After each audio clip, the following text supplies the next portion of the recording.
আল্লাহ তাআলা যখন এই পৃথিবী তৈরি করলো, যখন পৃথিবীটা আল্লাহ তাআলা তৈরি করলো, তখন তিনি হাদিসে আছে যে উনি শনিবারে পৃথিবীটা তৈরি করলেন। পৃথিবীটা তৈরি করার পরে পৃথিবীটার মধ্যে কম্পন শুরু হয়েছে, কাঁপাকাঁপি শুরু হয়েছে পৃথিবীটা। যখন পৃথিবীটা কাঁপাকাঁপি শুরু হয়েছে, তখন আল্লাহ তাআলা কাঁপাকাঁপি বন্ধ করার জন্য পাহাড় বসিয়ে দিলেন। প্যারাক শুরু রবিবারে। আপনারা জানেন শনিবারে হচ্ছে পৃথিবী তৈরি করা হয়েছে, রবিবারে পাহাড় পর্বত তৈরি করা হয়েছে। প্যারাক শুরু তৈরি করেছেন। প্যারাক তৈরি করার পরে পৃথিবীর আপনারা জানেন পৃথিবী নিজের অবস্থা পায় 650 পার আওয়ার, প্রতি ঘন্টায় 650 কিলোমিটার বেগে মুভ করে। আপনি চিন্তা করতে পারেন পৃথিবীতে আমরা গাড়ি চালাই 100-150, এবং আমি কিছুদিন আগে চায়না গিয়েছিলাম। চায়না যে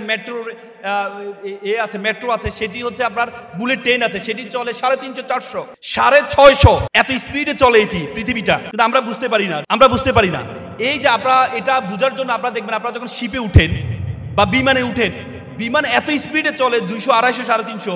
আপনার কি মনে হয় আপনি বসে থাকেন না? আমরা স্থিরভাবে বসে থাকি না? আপনি একটা গ্লাসের পানি নিয়ে গ্লাসটা রাখেন, গ্লাসটা কি কম্পন করবে?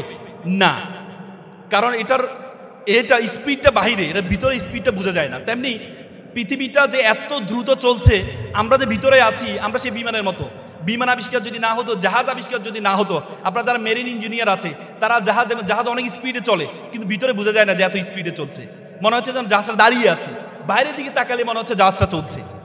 তেমনি পৃথিবীটা এভাবে কম্পন শুরু হয়েছে। যখন কম্পন শুরু হয়েছে তখন আল্লাহ তাআলা প্যারাক দিয়েছেন। প্যারাক দিয়ে এটা কি করেছেন? স্থির করেছেন। তখন ফেরেশতারা বলল, ফেরেশতা তো অবাক হয়ে গেল যে একটা পাহাড় দেওয়ার সাথে সাথে পৃথিবীটা নড়াচড়া বন্ধ হয়ে গেল। তখন জিজ্ঞেস করলো, হে আল্লাহ, আপনি বলেন তো পাহাড়ের চেয়ে শক্তিশালী কি? পাহাড়ের চেয়ে কি শক্তিশালী কোনো কিছু আছে? পাহাড়ের চেয়ে কি শক্তিশালী কোনো কিছু আছে? তখন আল্লাহ বলল, আছে, পাহাড়ের চেয়ে শক্তিশালী আছে। পাহাড়ের চেয়ে শক্তিশালী লোহা।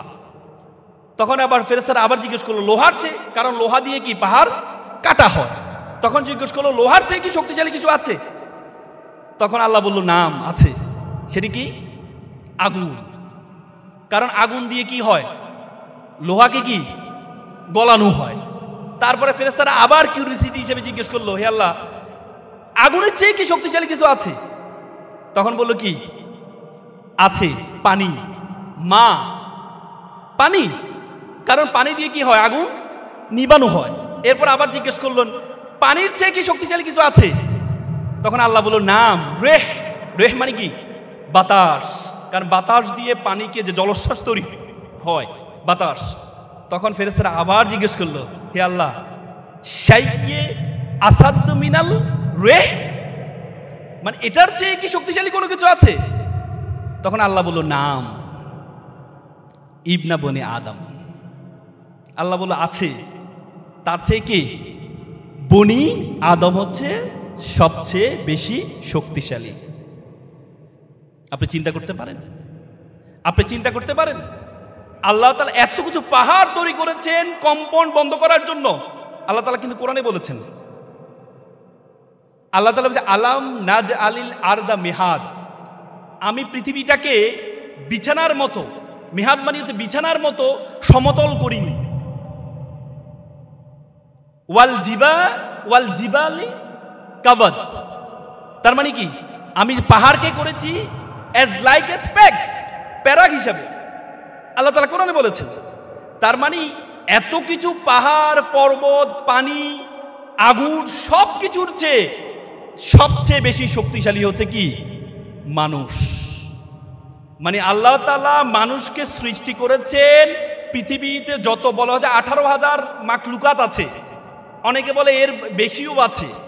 সে 18,000 মাখলুকাতের মধ্যে আল্লাহ তাআলা আপনাকে আমাকে বলেছেন, কুনতুম খায়রা উম্মাহ।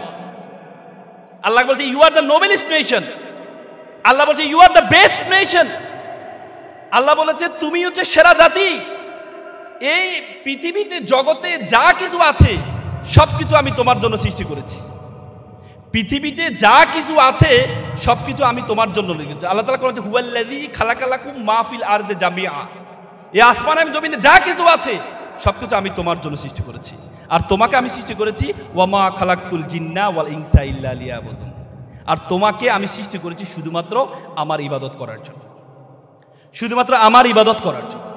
তার মানে আপনারা এখানে যারা আছেন, আপনারা নিজেকে ছোট ভাবলে হবে না। আল্লাহ তাআলা আপনাকে অনর্থক সৃষ্টি করেনি। আল্লাহ তাআলা আপনাকে অনর্থক সৃষ্টি করেনি, আপনাকে আল্লাহ তাআলা কোনো একটি কারণে সৃষ্টি করেছেন, সেটির জন্য আপনি যেতে পারেন নাই বলে আপনি ভাবেন আল্লাহ তাআলা আপনাকে অনর্থক সৃষ্টি করেছেন। আজকে আপনারা দ্বন্দ্ব করেন প্রকৌশলী ডিপ্লোমা ইঞ্জিনিয়ার হবেন নাকি বিএসসি ইঞ্জিনিয়ার হবেন, 10ম গ্রেডের চাকরি হবে, 30% কোটা থাকবে কি থাকবে না, এখানে কি বিএসসি ইঞ্জিনিয়াররা চাকরি করে অ্যাপ্লাই করতে পারবে কি পারবে না, এই চিন্তা করেন। এই চিন্তা করবেন না, এই চিন্তা করবেন না। ইঞ্জিনিয়ারদেরকে চাকরি করার জন্য এই আপনাদেরকে পড়ানো হয় না। আলিবাবার প্রতিষ্ঠাতা জ্যাক মা একটা চমৎকার কথা বলেছেন। তিনি বলেছেন একটা বিড়ালকে, একটা বানরকে যদি একটা কলা দেখিয়ে আর $100 একটি নোট দেখিয়ে বলা হয় তুমি কোনটি নিবে, বানর কলাটি গ্রহণ করে নেয়, কারণ বানর জানে না এই $100 দিয়ে শত শত কলা কেনা সম্ভব। তেমনি তরুণ প্রজন্মকে যদি বলা হয় তুমি কি চাকরি করবা নাকি ব্যবসা করবা, তরুণ প্রজন্ম চাকরিটি গ্রহণ করে। তরুণ প্রজন্ম জানে না ব্যবসা দিয়ে শত শত ব্যক্তিকে চাকরি দেওয়া সম্ভব। আপনি কেন ভাববেন, আপনি কেন ভাববেন? আপনি একটা বই পড়েছেন কিনা, যে বইটায় বলা আছে যে A category student works for C category student, মানে এ ক্যাটাগরি স্টুডেন্ট যারা আছে তারা সি ক্যাটাগরি স্টুডেন্টের জন্য কাজ করে। তার মানে দেখেন বাংলাদেশে এ ক্যাটাগরি স্টুডেন্ট যারা ধরেন বুয়েট চুয়েট যারা পড়ে তারা, বি হচ্ছে মেডিকেলে যারা পড়ে তারা, সি হচ্ছে যারা বিশ্ববিদ্যালয়ে পড়ে। আমরা সবসময়, আমি যখন ঢাকা বিশ্ববিদ্যালয়ে পড়তাম তখন আমাদের সাথে বুয়েট এবং ঢাকা মেডিকেল ছিল, সবসময় আমাদের সাথে তাদের ওই তাদের ক্যান্টিনে আমরা খেতে যেতাম, আমাদের ক্যান্টিনে খেতে আসতো। আমরা সবসময় তাদের সাথে তর্ক হইতো যে তারা, আমরা বলতে তোমরা তো আমরা চাকরি করবো, স্যার ডাকবো, ওয়েট করো, সময় আসো। কারণ কি, তারা যখন গভর্নমেন্ট জব করে তখন সি ক্যাটাগরি স্টুডেন্ট যারা বিশ্ববিদ্যালয়ে পড়েছে তাদেরকে স্যার ডাকে না, ডাকে না। তাহলে আপনি যদি চিন্তা করেন যে এ ক্যাটাগরি স্টুডেন্ট হইতে পারলাম না, বি ক্যাটাগরি স্টুডেন্ট হইতে পারলেন না, কিন্তু